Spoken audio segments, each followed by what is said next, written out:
berkat rahmat semangat semuanya. Alhamdulillahirabbil alamin wassalatu wassalamu ala asrofil anbiya'i wal mursalin wa ala alihi wa ashabihi ajma'in. Amma ba'd.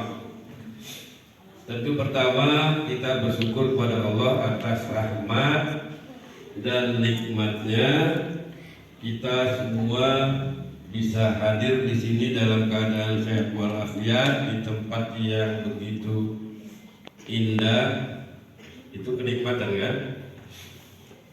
Kedua, marilah kita junjungkan salawat dan salam kepada Nabi besar Muhammad sallallahu alaihi wasallam yang telah membawa ajaran Allah kepada kita semua umat manusia menuju kebahagiaan dunia dan akhirat. Kalau kita umat Muhammad menjalankan sunnahnya, menjalankan wahyu Allah yang disampaikan nabinya kepada kita, pasti kita akan hidup bahagia di dunia juga di akhirat. Di akhirat apa tempatnya yang berbahagia? Surga. Lawan surga apa? Neraka. Kalau kita tidak mengikuti petunjuk-petunjuk Allah yang telah disampaikan kepada kita, maka di akhirat tempat kita neraka. Orang sombong, orang yang bersyukur itu akan merugi. Di dunia ini dibenci orang, di akhirat gosong dibakar api neraka. Ujian-ujian yang akan kita terima baik dari makhluk yang kasar, kita ini manusia, juga dari makhluk yang halus. Maaf, Bapak masih batuk memang.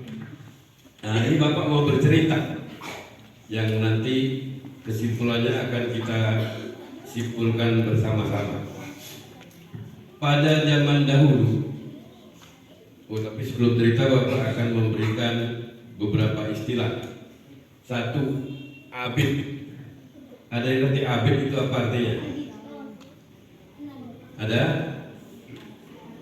Abid itu ahli ibadah, orang yang suka beribadah, suka sholat, suka puasa, suka zikir, suka baca Quran, itu disebut abid.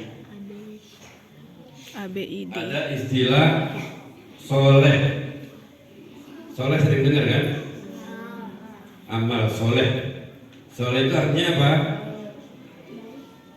Sesuai. Jadi orang yang dalam kehidupannya menjalankan perilaku dan bekerja segala macam sesuai dengan yang diajarkan Nabi kepada kita, maka orang itu disebut soleh. Orang soleh pasti abid. Abid belum tentu soleh. Nah, bisa dipahami. Orang yang ahli ibadah belum tentu soleh, tapi orang yang soleh pasti mengerti dan rajin ibadah. Makanya ada istilah para ulama, apa hadis itu ya, Bapak lupa, yang bilang orang yang berilmu, satu orang yang berilmu lebih baik dari 100 abid. Apa tadi abid?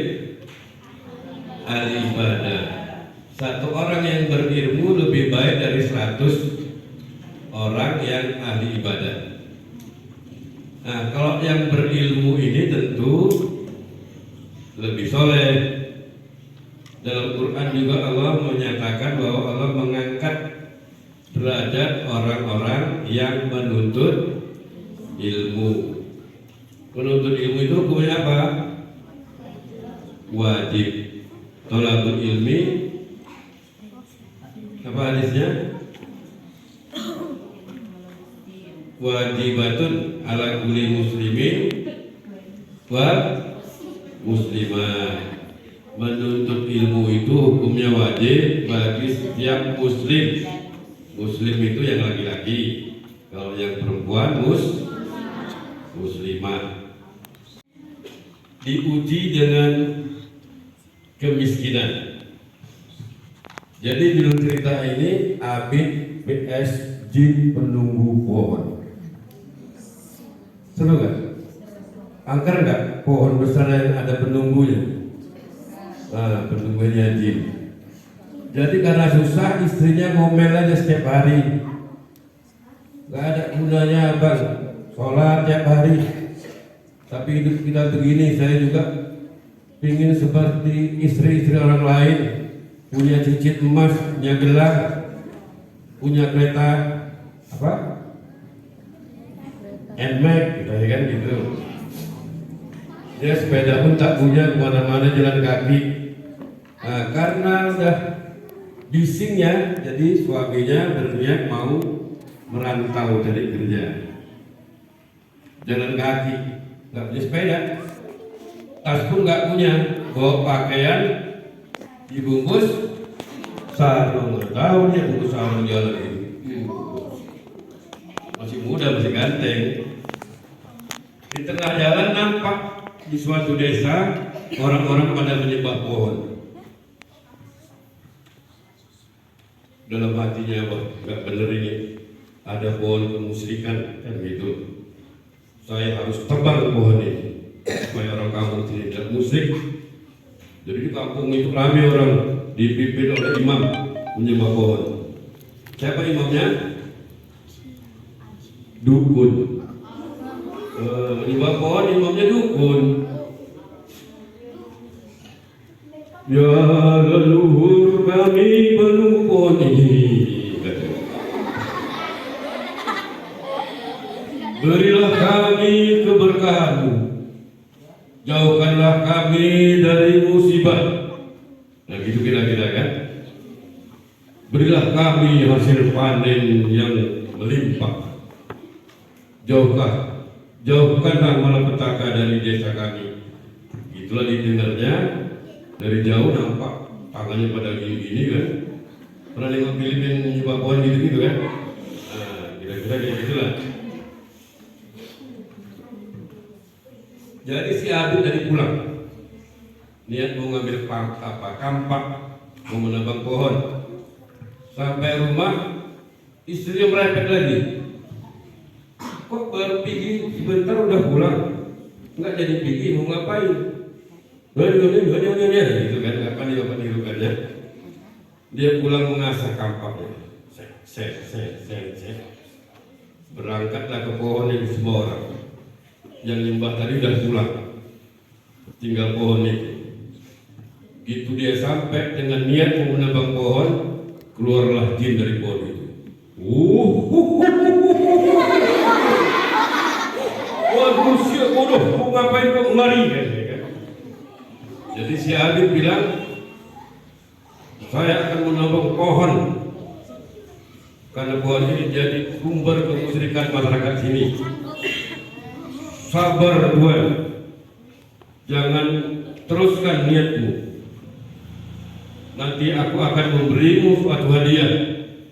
Si Abid tetap imannya, nggak peduli dengan segala rayuan, dia tebang. Akhirnya jin itu marah, berantem.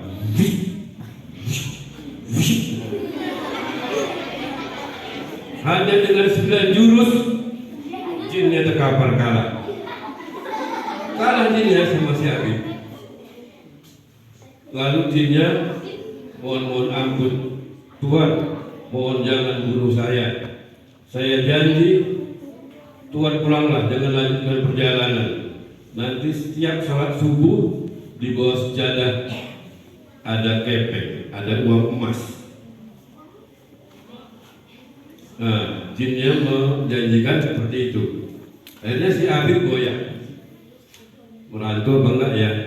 Ini menggiurkan juga ini tawaran jin jelek tadi kan gitu. Bisa jelek tapi kalah sama si Abid. Terakhir dia pulang. Gitu sampai ketuk-ketuk, istrinya bawa pintu langsung merepet gitu kan. tenang sayang, saya kan bilang sama istrinya. Besok pagi habis subuh ada uang emas di bawah sejadah. Jadi istrinya pun dengan tidak sabar menunggu subuh itu, nggak tidur ya.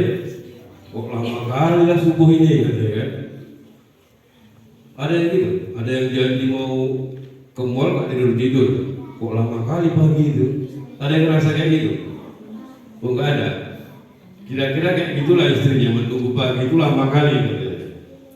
Jadi singkat cerita pagi sholat subuh, si suami, si istrinya udah sebelahnya aja. Gitu selesai sholat, Assalamualaikum warahmatullahi. Yang pertama, belum yang kedua, istrinya sudah buka sejadah tadi. Memang ada beberapa keping uang emas. Jadi berhentilah repetan tadi kan. Emak-emak kalau udah dapat emas, udah dapat duit, nggak pandi merepet, ya kan? Kalian kan punya emak kan, punya emak di rumah kan. Nah, bapak udah nggak punya lagi, udah yatim piatu. Jadi keesok paginya gitu juga ditunggu. Siap sholat dibuka ada uang kepeng ya uang emas. Sudah 2 subuh ya kan? Subuh ketiga gitu dibuka nggak ada. Marah si Abid tadi. Ini nggak bener di sini katanya kan. Kampaknya kan sudah biasa, tinggal bawa. Langsung dia menuju pohon tadi, keluarlah jin tuh.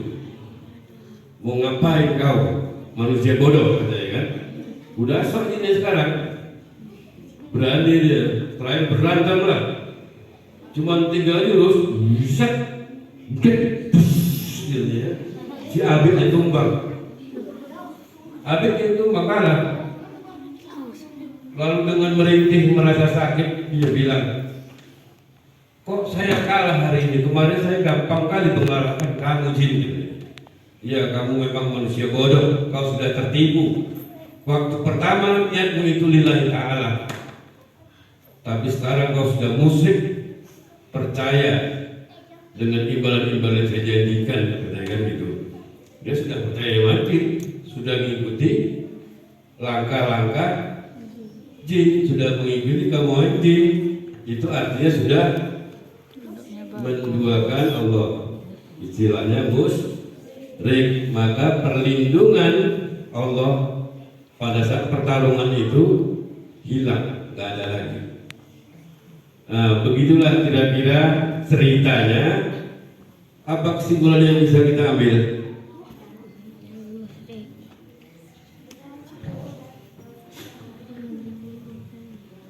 Kita akan kuat, jin tidak akan berdaya sama kita selama kita berlindung sama Allah dan menjadikan Allah satu-satunya pelindung. Gitu kita sudah tergoyahkan, tergelincir mengikuti langkah setan, maka setan jin akan kuat terhadap kita.